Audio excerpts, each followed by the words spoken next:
Well, I am delighted to have the opportunity to speak to you today about investment treaty arbitration. And I would like to begin by thanking members of the Czech Ministry of Finance and PwC for all the hard work in putting on this very important event today. I must say that I think many of the panelists that will speak today have been to numerous investment treaty conferences where issues are discussed generally or they are discussed with a decidedly pro-investor angle. This conference is different. It is one of the first conferences of which I'm aware where it is geared specifically to states and to issues that are of concern to them. And my hope is that conferences like this one will continue in the future where states can share their experience, knowledge, and best practices among each other in investment arbitration. Now, I am fortunate to be joined by two leading international investment practitioners on the panel with me today. One is Matthew Saunders from DLA Piper. Matthew and I have worked together in the past. And the other is Dr. Trappel from the Czech Republic, who also serves as an arbitrator on some very well-known cases. We have about an hour and 15 minutes today, and in the spirit of arbitration, we have decided to allocate our time equally. I will be taking approximately 20 minutes with my presentation. Matthew will follow up with his, where I understand he may be giving us a lesson or two in cricket. And then we will have concluding remarks from Dr. Trappel. There is perhaps no more important issue to states in investment arbitration than whether the BITs they have signed are still serving their purpose. And in my presentation today, I'd like to approach that question from my perspective as a counsel to the Czech Republic in numerous investment treaty arbitrations. And in particular, I have noticed an unusually large number of claims brought by what we call paper claimants against the Czech Republic, more so, I think, than many other respondent states that we see in investment treaty arbitration. Now, these paper claimants are, in effect, companies that have no real business activities in their home state, but instead are created for the sole purpose of treaty shopping. We are all aware, of course, of the debate that rages right now with the EU and its involvement in the negotiation of intra-EU BITs.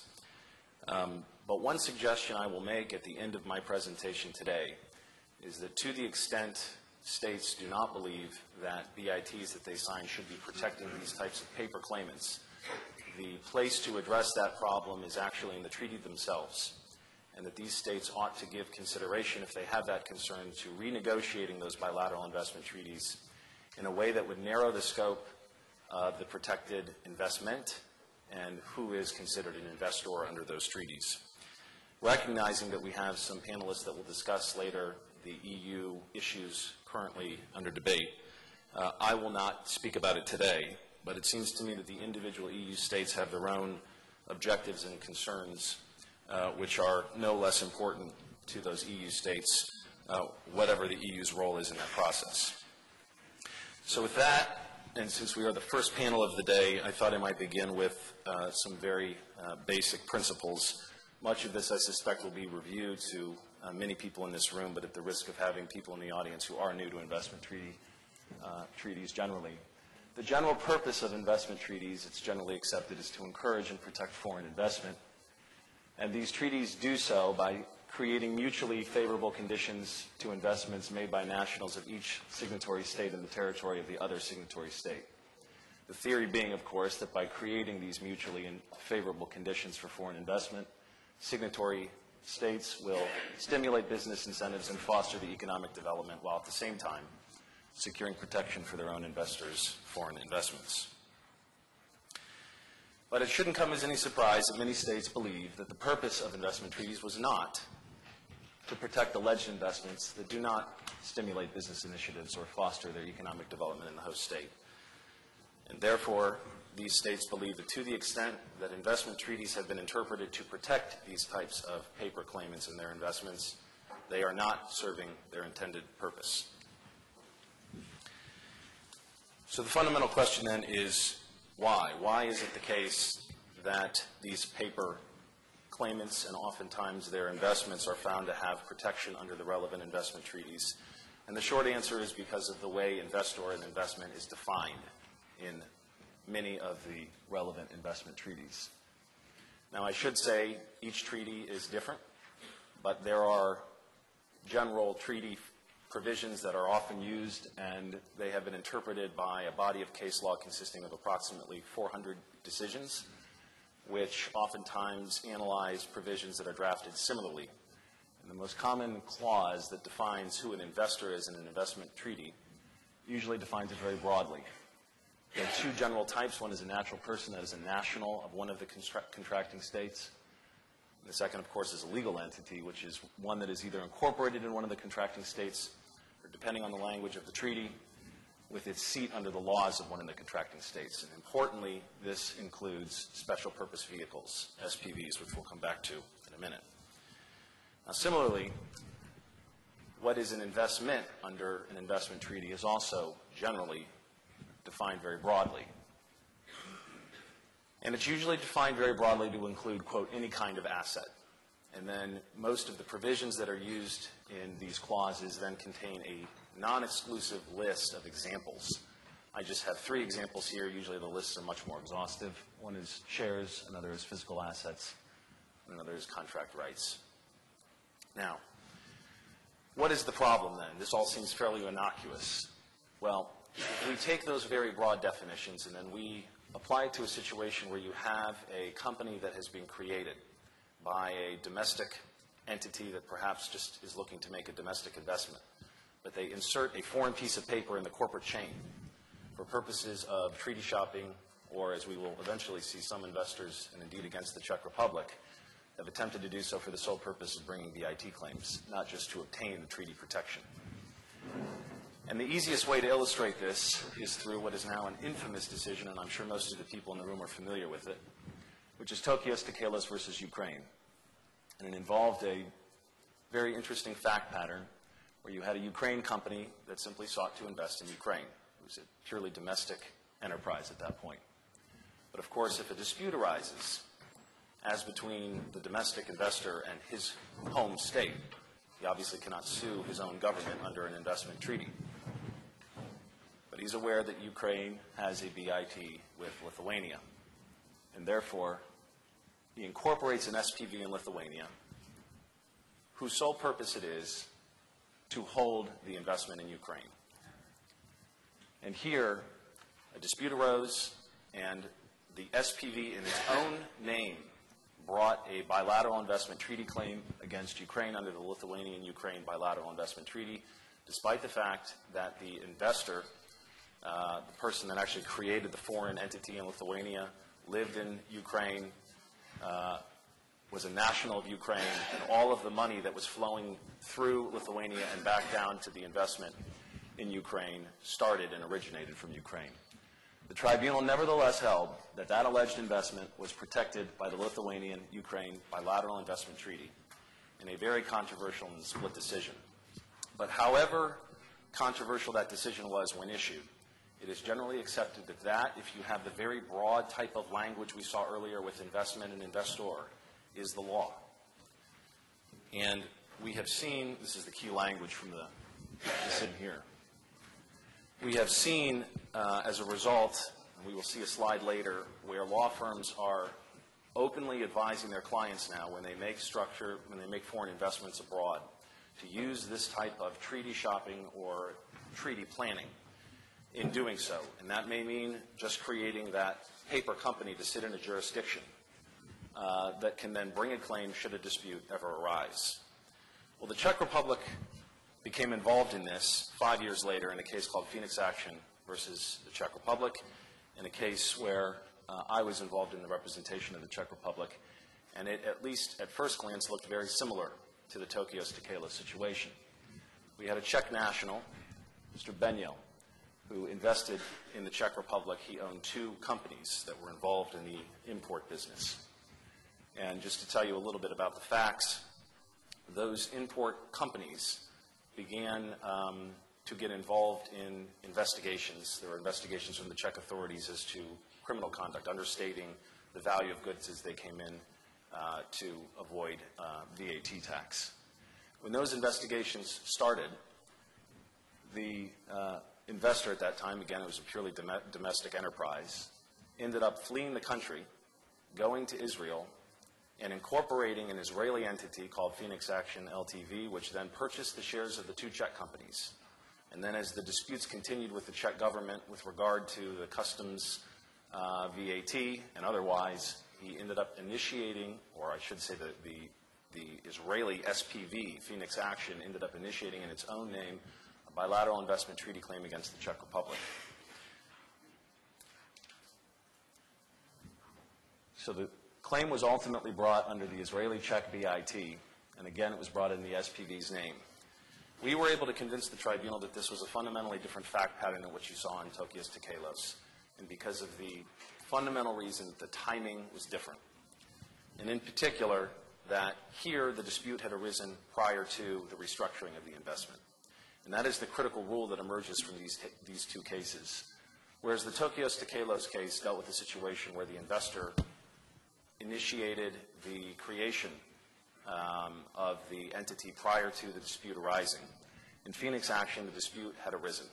Now, the facts weren't quite that clear in that case, but the tribunal nevertheless held that the claim was brought in bad faith and that the principles of good faith apply to all public international arbitrations. There were other claims that we had, or other defenses we had raised in the proceeding as well, including that the tribunal didn't have jurisdiction rationale and temporis to consider alleged breaches of the treaty prior to when the investment was made. But as I said, there were some facts that came after the investment as well. And we also argued that there was not an investment within the meaning of the BIT. Just to show you, going back to the earlier slides, just how broadly those definitions have been interpreted by some tribunals. Even in the Phoenix case, the tribunal concluded that there was an investment not only within the meaning of Article 1 of the BIT, but also within the meaning of Article 25.1 of the ICSID Convention. The ground on which they dismissed the claim was a good faith principle, and they ended up awarding the Czech Republic $1.25 million in its legal fees in addition to that. The reason why I think that's so important is first, it was the first case that ever recognized this principle, and as a result, it is one of the most commonly cited cases in today's jurisprudence. The second reason that it's significant is that shortly after this decision, there was another case that was decided by a tribunal in a case called Sabafakis versus Turkey, where the chairman of that tribunal concluded that the good faith requirement did not apply. And so I invite you to think about, when we have another fact pattern like this, what a tribunal, if they are predisposed to rule the same way that the Sabafakis tribunal did, how they would decide this case. Remember that in Phoenix they concluded there was an investment. Now you have a tribunal saying good faith does not apply. It does create a problem, and one that I would submit states can address in their own treaties by revisiting the definition of investor and investment, which is something we will come to shortly.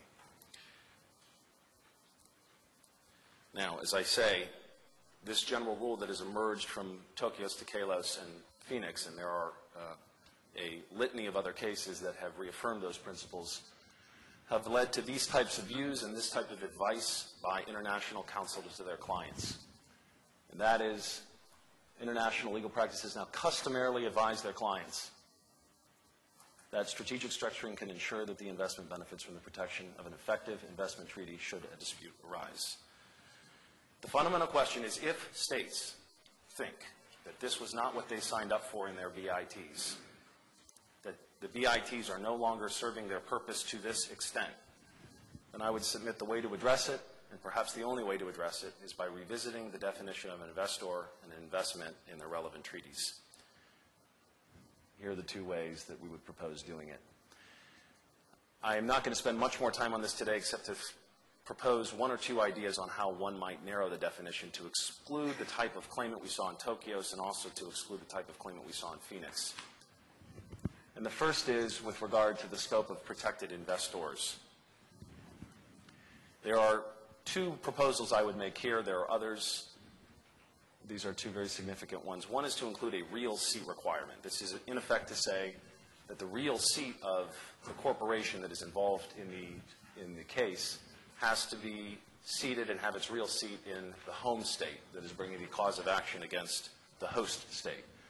There is, this is a common requirement that you see in many Swiss bilateral investment treaties, and we'll see on the next slide an example of the Czech Swiss BIT, which contains a similar requirement. One of the cases that has addressed a treaty that contains such a requirement is Alps Finance versus the Slovak Republic, which is a very recent decision. The second option that I would propose, if the state is interested in narrowing the definition of an investor, is a substantial economic activities requirement. This type of requirement is found in several treaties, albeit in slightly modified form. The one here is AMTO versus Ukraine, which is an SEC arbitration. This is actually an ECT case, an Energy Charter Treaty case. The substantial economic activities provision is slightly different there than the one I'm proposing, but it captures the same basic idea. And of course, one can tell immediately that if these types of limitations are included into the definition of an investor in a relevant bilateral investment treaty, you certainly would prevent the type of paper claimant that we saw in Tokios Tekelos, because we all know that the claimant in that case did not have substantial economic activities in Lithuania. And similarly, you would have the real seat requirement that may well bar it. Here is the example that you see from the Czech Swiss BIT. As I said, many Swiss BITs contain a requirement like this, and you can see right there in the definition of the term investor where that additional requirement is. And the second way we would propose to prevent the types of claims that you see in Tokyo's type cases is to narrow the scope of the protected investment. And here, one of the options, and there are many, is to include what many in this room will recognize as the four Cellini factors. These are the factors that have been developed by ICSID tribunals interpreting Article 25.1 of the ICSID Convention. That, too, contains the word investment, and tribunals looking at the negotiating history have said that the investment must consist of a contribution of money or other assets of economic value. There has to be a certain duration to the investment. That is, it can't be a one-off sale. There has to be an element of risk. And very significantly, there has to be a contribution to the host state's development. And there are cases that interpret each of these requirements in some detail. And we would also propose to address the problem I identified earlier with regard to the Sapa-Facus holding, that you also include a good faith requirement. I mean, the particular wording that you would use in the investment provision defining this is something that we would work out. But if states are concerned that the BITs are not serving the purpose as originally intended because they are protecting these paper companies that are created for the sole reason of treaty shopping, this is at least one way to address that. So with that, I'd pass the floor to Mr. Saunders.